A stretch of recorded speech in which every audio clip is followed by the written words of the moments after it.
Good morning mga lods. Kamusta po kayo? Ayan, namimiss ko kayo mga lods. Medyo matagal-tagal na namang hindi nakapag-upload Super Andre, no? Ayan, pasensya na kayo mga lods, no? Medyo naging busy lang talaga si Super Andre. So ngayong araw mga lods, sa episode na ito ay napaka-special, no? Napaka-special dahil meron akong gustong ipakilala sa inyo mga lodi. Ayan. So yung ibang tropa ko siguro na nakakilala sa akin, malamang kilala din nila itong taong ito. So tara, samahan nyo ako mga lods at introduce ko sa inyo ang aking kasama dito sa farm.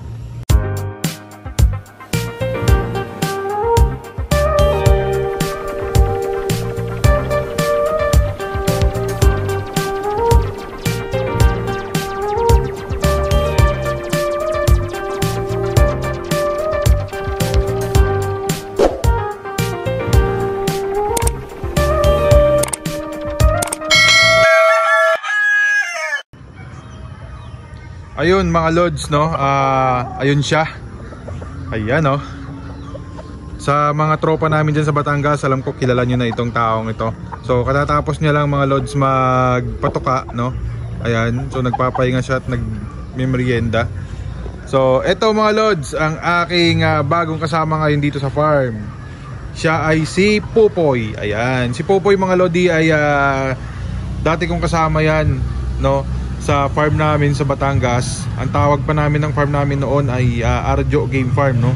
So si Arjo Game Farm dati ay located yan sa Barangay Paraiso, doon sa Calatagan, Batangas. So sa ngayon mga lods ay nandito na kami sa Florida Blanca. At eto nga, may nagbabalik mga lods, no? Yun, no, si Popoy. Tara, kamustahin natin siya. Poy, say hi ka muna, mag hi ka muna Poy. Hi mga lods. Ayun, no, kamusta ang buhay-buhay Poy? Ayos lang ha. Dito ka, tara, tayo ka dito. Tayo ka, yan o, si Popoy, oh. Ayan, may gusto ka ba i-shoutout? Kamustahin mo si sino? Si Edmar? Nag-shoutout kay Edmar Galsote. Ayan, si Edmar pa. Sino pa mga naalala mo? Yung mga tropa mo dun sa ano, mga tropa natin dati sa Batangas. Ayan, kamustahin mo sila? I-shoutout mo, baka mapapanood nila itong natin. Sa mga kaibigan ko dyan sa Calatagan, Batangas. Kumpare ko, si Paring Antes, Ate Sina, si Ate Nora, asawa, Sir Dennis Mira, ayan. Dennis Mira, Police Calatagan natin Padoy, lato ng mga taga Paraiso, Barangay Calatagan. Ayan, so what's up? Kamusta daw dyan sa Calatagan, Batangas? Ayan, so nabanggit ko nga kanina mga lods, dati kami magkasama ni Popoy sa farm ko dati sa Batangas. Ayun, nasa 2 hektarya ang farm namin doon. Pero ito, ano Poy, wala pa sa 1/4 ng farm natin sa Batangas, no? Maliit lang kasi talaga mga lods ang area namin dito. So meron akong isang tao rin dito mga lods, mamaya papakilala ko rin sa inyo. Nilipat ko siya dun sa kabila kasi nga may mga sisiw na kami, may mga kakirels na kami. So kailangan na namin hati-hatiin ang trabaho. So ito si Popoy dito yan sa kabila. So magkakaroon siya ng kasama ulit dito. Ayan Poy, ano Poy, may namumukaan ka ba dyan sa mga manok natin Poy? Ano yung may mga naaalala ka pa ba dyan? Dito mga lods, meron akong unang dating ko pa lang dito sa Florida Blanca. Alam ko na kagad at nakikilala ko na yung mga unang mga winning line namin sa Barangay Paraiso, Calatagan. Walang iba kundi ito po mga white. Lahat ng makikita mong mga puti dito, yan o ay winning line. Bukod dyan, meron pa dyan mga talisayin.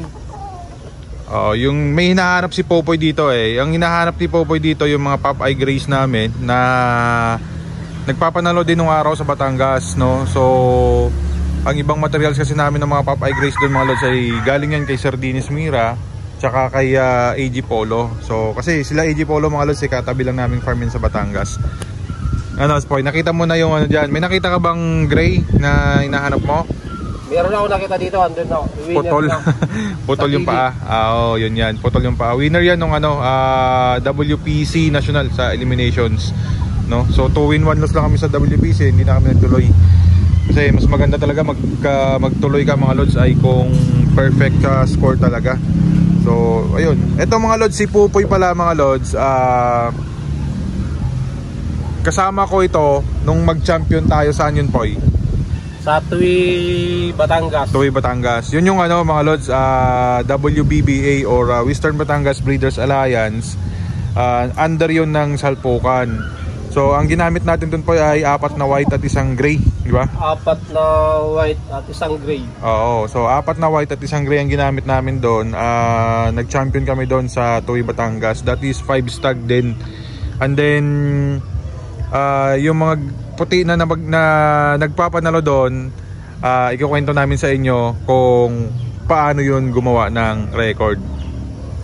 So ayun mga lods, si Popoy, no? Ayan. So, nabanggit ko kanina mga lods, no, yung mga whites na ginamit namin ni Popoy. Yun, isa pa yun mga, yan yung mga yan po, yan pa rin yan, yung mga puti na yan. Mga lods, nasa likod ko. Oh. Lahat ng makikita mong puti dito. Batangas lahat yan. Linyada ng mga ginamit namin sa Tuwi Batangas. Sa ano yun, Salpukan, 5 Stag Derby. Derby. So, yun mga lods, yung 5 Stag Derby na sinalihan namin sa Tuwi Batangas ay naging successful ngayon. At may story sa likod nun mga lods, no, dahil yung mga nanalo nung ginamit namin sa WBB ay ginamit natin ulit saan? Sa MCC. Ayun, so sa Manila Crackers Club. Ano naman yun? 7 Cack, di ba? 7 Cack. Oh, 7 Cack Derby mga lods. Ilang manok ang gamit natin, boy? Sa si Elims. Balik. Ang gamit nating lahat na manok ilan? 4 lang. 4. Ngayon, si Popoy yung magkukwento sa inyo mga lods. Ano nangyari doon sa 3? Kasi ang format nun mga lods ay 3-4 eh. Anong nangyari doon sa ating 3-cack elimination, Poy? Sa 3-cack elimination, lahat ng nanalo. Tapos hanggang sa finals, lahat tuwan linaban, nanalo ulit. Nilaban natin yung 3-cack. Sa 3-cack elimination, naglaban tayo ng 3 puti. Lahat nanalo, walang sugat. Lahat nanalo, walang sugat. Tapos 2 araw na lang yung magpa-finals na. Hindi na kami umuwi ng Batangas mga lods, no. Kasama pa namin noon si Chris. Si Chris ba kasama natin? Oh, si Chris. Si Toto Chris, no? Toto Chris Gunyabo, shout out sa iyo diyan, Chris. Ayan, mga kasama nila Idol Buljak yan. Hindi na natin ma-reach ngayon si Chris dahil big time na mga farm na pinapasukan niya. So, si Toto Chris din ang nagdala sa atin dito ng Inyo DC Dome na pullet na kinross natin sa ating white. No, at meron tayong naitabing broodstag dyan. So siguro by next season na natin gagamitin yun po, yun medyo bata-bata pa. So ituloy natin ang kwentuhan natin. After natin manalo sa MCC, saan natin dinala yung manok? Inuwi natin saan? Batangas. Hindi, galing sa, hindi ba, Batangas tayo. Tapos naglaban din sa MCC. Oo. Ngayon, pagkatapos ng mga lods, ulit-ulitin ko lang, nagawan ko na ng video tong storya na to. Siya yung kasama ko doon mga lods, siya yung handler natin doon. Inuwi namin sa sa Quezon City, di ba? Inuwi natin sa Biola. Tapos doon lang tayo naglilimber sa garahe. Sa semento. Pero may binili naman kaming keepingan mga lods, no. So, ginamit namin ulit yung 3 nanalo nung Elims na yon. At ang dinagdag lang natin ay yung pamika, yung kulay pula na pamika natin. Hindi naman talaga reserve, talagang patuka talaga yon mga lods, no. So yun ang ginamit namin at yun ang natalo. So sa finals yun ang natalo. Bali yung 3 nanalo nung eliminations ay nanalo ulit nung finals. So in short mga lods, ang ginamit naming manok doon sa 7-cack derby na yun ay 4 at ang score namin ay 6 wins, 1 loss. So yun yung history noon. Kaya lang po wala na dito yung mga manok nila. Nanakaw. Kasama 'yon sa mga kasama 'yon sa mga kinuha ng mga magagaling na mga tirador na manok dito. So, pero si Bornok, 'yun yung ginamit natin sa sa MCC. Tsaka si Putol, ayun, nakapag-anak naman sila. So, ang ginawa ko, nag-anak yun ng babae. Tapos yung babae, binak to papa ko para ma-preserve natin yung linyada ni Bornok. Tapos yung naging apo ni Bornok, binalik ko pa ulit sa kanya. Kaya ang dami na namin ditong seed fowls na mga whites, mga lods. Nandun ngayon yung nakasalang, no, sa kanilang mga chewin naman, no.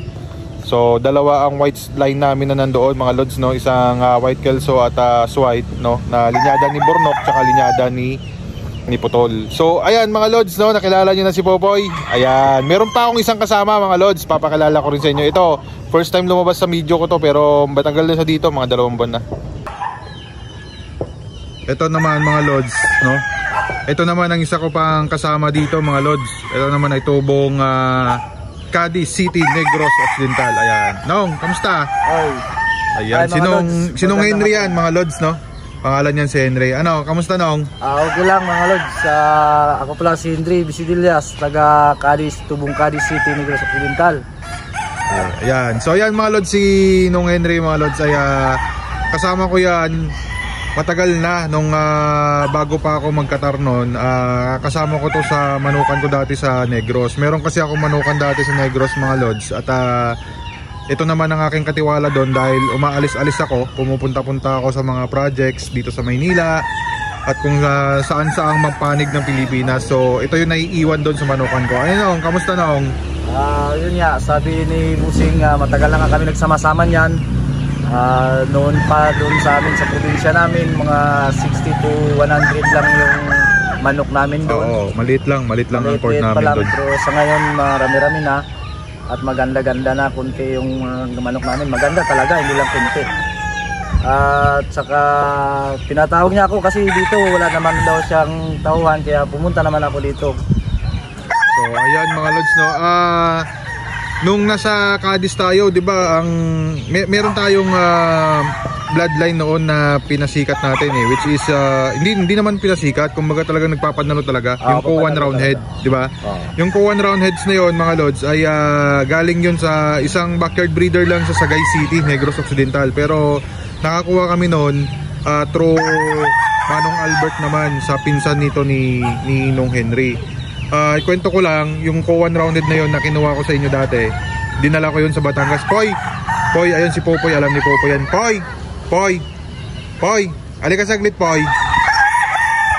Ikwento ko sa inyo, kasama yan si Popoy. Poy, yung Cowan Roundheads na yon mga Lods, yun yung galing sa Sagay City, na isa din sa mga na-interest namin sa mga puti. Naalala mo ba sa Batangas yung meron tayong Cowan Roundhead? Yung may mga puti-puti sa pakpak saka sa buntot na magulang na, tapos kulay orange yung talagang pagkapula niya, orange na mapusyaw. Yung nakatali doon sa may, alam mo yung pagbaba natin ng gradas? Di ba may puno doon na malaking puno? Ano bang puno yon? Yung bago mag-ranging natin na pababa na ganyan. Di ba may puno doon sa mataas sa taas na yung maraming sanga-sanga na punong matigas, may mga tinik-tinik. Yung nakatali doon sa ilalim na, yun yung Cowan Roundheads. Yung Cowan Roundheads na yon, ayan, sa pinsan ni Nong Henry galing. Yun, isa sa mga nilagay namin sa whites. Kasi ang history ng whites namin mga Lods ay dalawang crosses lang naman ang ginawa namin dyan, no? Ray Alexander Roundhead. Hindi, tatlong ang crosses pala. No, na-cross namin sa Ray Alexander Roundhead, sa Cowan Roundhead, tsaka sa PBRB Kelso. Pero ang nagbigay sa amin talaga ng maraming panalo at talagang may pinakamagandang record at minintain namin, which is yung may laman na PBRB Kelso na galing naman kay idol natin Raymond Burgos. So ayan mga Lods, no, ayan silang dalawa, kasama ko na sila ngayon dito. Ako, masaya mga Lods, no. So ayan mga Lods, no, magkakasama na kaming tatlo ngayon dito sa Florida Blanca, no. Hopefully ito na yung team ng Super Andre na mas malakas at mas maayos. Kasi mga Lods, programado na namin ang trabaho dito, no. Ako yung nagsisetting ng mga ibibreed, ako yung gumagawa ng programa. Ngayon ang nag-handle ng ating breeding mga Lods, no. Ako pa din naman, pero pag wala ako rito, ang nag-a-assist sa akin yun si Popoy, no, pati sa brooding hanggang dito sa may mini range namin, yung pagbababa namin ng siso sa barn, ayan si Popoy ang nag-aasikaso doon. Pagkatapos namin yan mabakunahan mga Lods, kapag nag 2 months olds na yan, dadalhin ko na yan doon sa kabila sa aming ranging area, at yun naman ang hinahawakan ni Nong Henry. Tapos pagdating sa conditioning naman mga Lods, kaming dalawa na lang ni Popoy. Kung minsan-minsan iaalalayan kami ni Nong Henry, no? Kaya tawag lang namin siya kapag kailangan namin ng assistant dito. So ayan mga Lods, Popoy, ayan ang pagbabalik, no? Si Popoy pala mga Lods ay taga Bicol yan, no? So gusto batiin mga tropa natin Bicolano, mga Poy. Batiin ka, bumati ka nga Poy ng Bicol, Poy. Bicolano ka.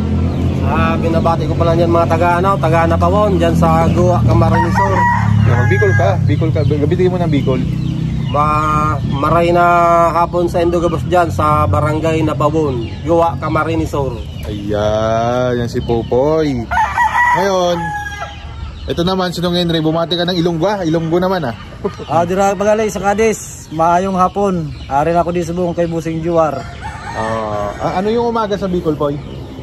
Ano yung umaga sa Bicol? Maray na aga. Ayun. So ayan mga lods, no?